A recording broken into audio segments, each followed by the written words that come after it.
In today's video, I am going to teach you how to build a revenue share agreement on Pandadoc. Start by opening Pandadoc and going to your Documents area. This is where you manage everything you create and send. Once you are there, click the plus Create button. When the menu opens, choose the option to use a template for your agreement.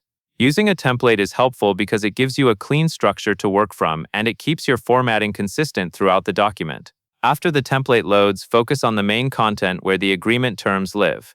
Click into the text blocks and begin defining the key revenue share details. Make sure the revenue percentage is written clearly and unambiguously, so both sides understand how revenue is calculated and split. Then set your payment terms, including when payments are due and how often they will be sent.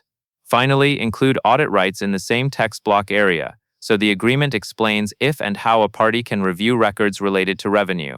As you edit, keep your language direct and consistent, and watch for placeholders that need to be replaced with final terms. Next, go to the right sidebar and click Variables. From there, insert tokens where repeating information belongs, such as company names, project names, effective dates, or other values that appear multiple times.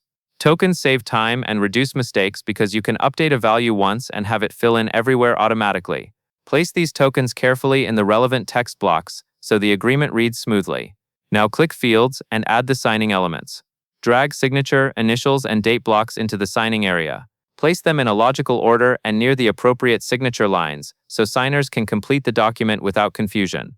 It also helps to align fields neatly and leave enough spacing, which improves the signing experience. When the document is ready, add your recipients and assign the fields to the correct signer. Then click Send. After sending, use the dashboard to track the document status, so you can see when it is viewed, signed, or still pending. That covers everything you need to know.